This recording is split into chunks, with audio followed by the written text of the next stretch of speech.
नमस्कार, मी डॉक्टर धर्मराज चव्हाण. प्रभाग क्रमांक 16मध्ये येणाऱ्या महानगरपालिकेच्या निवडणुकीमध्ये उमेदवारी करण्याचा एक मानस बाळगून आहे.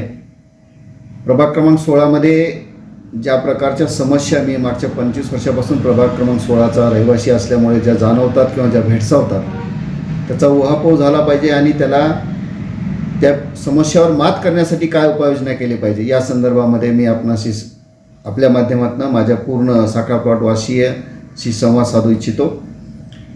साखळा प्लॉटवर चेनची सगळ्यात महत्त्वाची जर समस्या कोणती असेल तर हे आमचं परळी गेट आहे. या परळी गेटच्या संदर्भाने मी तुम्हाला सांगतो की दिवसातून जवळपास पूर्वीच्या काळी 65 वेळा गेट हे बंद व्हायचं, चालू व्हायचं. 65 वेळा ते गेट बंद असल्यामुळं आमच्या इथला रहदारीचा प्रश्न हा ऐरणीवरचा आहे.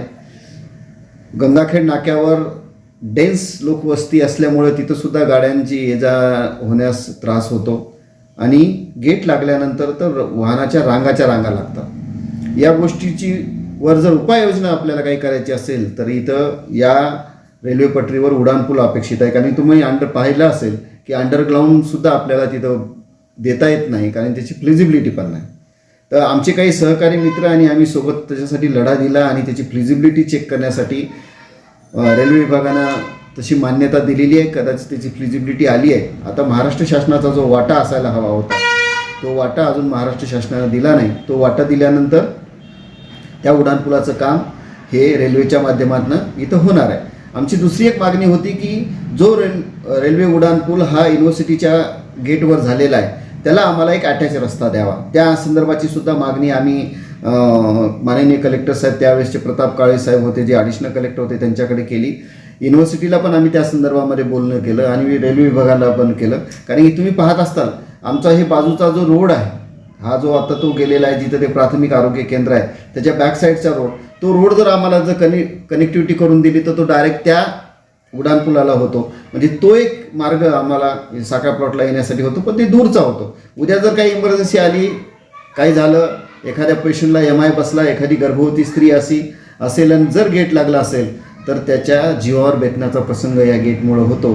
तर तो प्रश्न हा फार मोठा ऐरणीचा आहे आणि तो सोडवण्याची भूमिका ही माझी येणाऱ्या काळामध्ये राहणार आहे. दुसरी एक भूमिका तुम्हाला सांगायची म्हणजे की आमच्या साखळा प्लॉटवर ज्येष्ठ नागरिक पुष्कळ आहेत. ज्येष्ठ नागरिकांनी फिरलं पाहिजे. ज्येष्ठ नागरिकांचे आरोग्याचे प्रश्न आहेत. जर आरोग्य चांगलं असेल तर तुम्ही व्यायाम केला पाहिजे, त्याच्यासाठी फिरलं पाहिजे. तर माझी एक अशी संकल्पना आहे की या साखळा प्लॉटवर महानगरपालिकेच्या माध्यमातून एक जागा आरक्षित करून तिथं जॉगिंग पार्क किंवा वृद्ध नागरिकांसाठी, ज्येष्ठ नागरिकांसाठी एक पार्क उभा करायचा. त्या अनुषंगाने ते ज्येष्ठ नागरिक त्या ठिकाणी भ्रमण करू शकतील आणि स्वतःच्या आरोग्याची सुद्धा काळजी घेऊ शकतील. आता इथले जे प्राथमिक आरोग्य केंद्र आहे आमचं महानगरपालिकेच्या अंतर्गतलं, ते फार कमी वेळा चालू असते. म्हणजे कधी चालू असतं हेच पाहावं लागतं आहे. तर ते प्राथमिक आरोग्य केंद्रची सुविधा ही साखळा प्लॉटवासी येथील सगळ्या लोकांना वेळच्या वेळी मिळाली पाहिजे. इथून मेडिसिनसुद्धा वेळच्या वेळी मिळालं पाहिजे. आणि इथं असणाऱ्या जो माझा तरुण वर्ग आहे, जे सुशिक्षित आहेत पण काही कारणास्तव पुढे जाणाऱ्या स्पर्धा परीक्षांची तयारी करू शकत नाहीत, तर त्यांच्यासाठी वाचनालयाचा विषयसुद्धा आहे. मी आपल्या सर्वांच्या माध्यमातून इथं माझ्या साखळा प्लॉटवासियांना सांगू इच्छितो की वाचनालयाचा विषय ते महानगरपालिकेनं करावा असं नाही.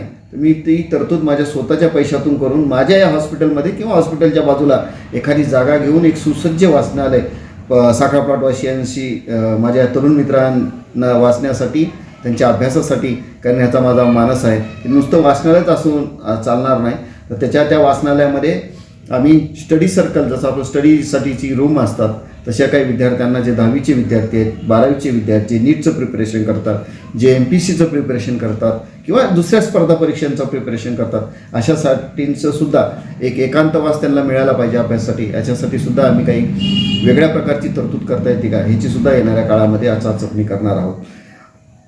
त्याच्यानंतर चौथी बाब अशी आहे की मुलांच्या आरोग्याच्या संदर्भामध्ये, की त्या मुलांच्या आरोग्याच्या संदर्भामध्ये माझा असा मानस आहे की इथे एक सुसज्ज अशी एक जिम तर आपण ज्येष्ठ रुग्णांसाठी त्या जॉगर पार्कमध्ये करणारच आहोत ज्येष्ठ नागरिकांसाठी, पण एक सुसज्ज जिम या साखळा प्लॉटमध्ये उभी राहावी असा सुद्धा मानस माझा येणाऱ्या काळामध्ये आहे.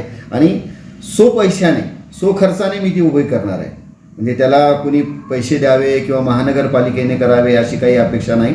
एक विकासाचं व्हिजन घेऊन काम करावं. कारण मागच्या 25 वर्षापासूनचा मी इथला स्थायिक असल्यामुळे आणि दैनंदिन लोकांच्या समस्यांचा रोज निदर्शनास येत असल्यामुळे या गोष्टीवर कुठंतरी उपाययोजना करण्यासाठी आपण सुद्धा या संविधानिक चौकटीमध्ये राहून आपण निवडणूक लढवावी, निवडणूक जिंकावी आणि लोकांची सेवा करावी ही छोटीशी भूमिका ही माझी येणाऱ्या काळामध्ये राहणार आहे.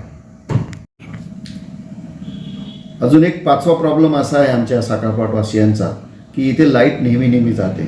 तुम्हाला माहीतच आहे की हा स्लम एरिया आहे. स्लम एरिया असल्यामुळे बऱ्याचशा प्रकरणामध्ये तुम्ही पाहत असाल MSCBचा इकडं पाहण्याचा दृष्टिकोन वेगळा आहे. कारण इथं त्यांचं कलेक्शन जे असतं, महसूल असतो तो त्यांना कमी मिळतो.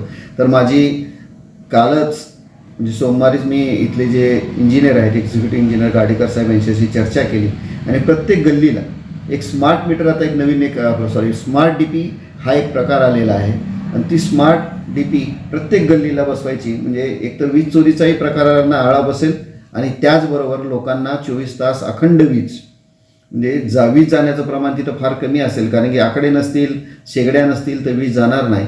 त्या अनुषंगानं स्मार्ट DP बसवण्याचं सुद्धा मागणी मी माननीय MSCBचे एक्झिक्युटिव्ह अभियंता गाडेकर साहेब यांना केली आहे. आणि साखर प्लॉटसाठी परत एकदा 100 MPSच्या पॉवरची एक वेगळी DP ही सुद्धा आम्ही मागितलेली आहे की त्या अनुषंगानं साखर प्लॉटवासियांना 24 तास अखंड विद्युत पुरवठा हा चांगला होईल. पाण्याचा प्रश्न आहे जवळपास या पाईपलाईननं, नळाच्या पाईपलाईननं आपण पाहत असाल की पाण्याचा प्रश्न बऱ्याच अंशी पूर्ण झालेला आहे. पण आता परत एकदा आपण महानगरपालिकेला समांतर पाईपलाईन योजना आता मंजूर होती आहे. त्या समांतर पाईपलाईन योजनेच्या अंतर्गत सुद्धा साखर प्लॉटला भरभरून पाणी मिळावं याच्यासाठी सुद्धा पाठपुरावा हे मी माझ्या माध्यमातून करणार आहे. आणि अंतर्गत रस्त्यांचा फार मोठा प्रश्न आहे. काय होतं माहिती आहे का, आमचं साखर प्लॉट हे सर्व बाजूनं जवळ आहे. खरं पाहायला गेलं तर हा एरिया सगळ्यात VVIP एरिया असायला हवा होता. पण ह्याच्या आधीच्या लोकांनी काय केलं याच्यावर मी आता भाष्य करणार नाही, लोक जाणतात. पण आता एक स्मार्ट साखळा प्लॉट कसं असलं पाहिजे, कशा प्रकारचे रस्ते असले पाहिजे, कशा प्रकारचे नाले असल्या पाहिजे, ही एक संकल्पना घेऊन ह्याचा एक रोडमॅप तयार करून याचं एक ब्ल्यूप्रिंट तयार करून आम्ही इथं काम करणार आहोत. आणि तुम्हाला सांगतो, राजकारणात काय हार होईल किंवा जीत होईल तो भाग वेगळा, पण ह्या ब्ल्यूप्रिंटवर येणाऱ्या काळामध्ये नगरसेवक कोण असतील, काय असतील, पण या संदर्भाचं आम्ही सादरीकरण माननीय उपमुख्यमंत्री अजितदादा पवार, माननीय मुख्यमंत्री देवेंद्र फडणवीस साहेब आणि माननीय उपमुख्यमंत्री एकनाथ शिंदे साहेब आणि राज्याचे अपर सचिव यांच्यासमोरून करून साखर प्लॉट वासियांसाठीचं एक वेगळ्या प्रकारचं मॉडेल कशा प्रकारे आपल्याला इथं बनवता येईल या प्रकारची भूमिका आमची येणाऱ्या काळामध्ये राहील. धन्यवाद.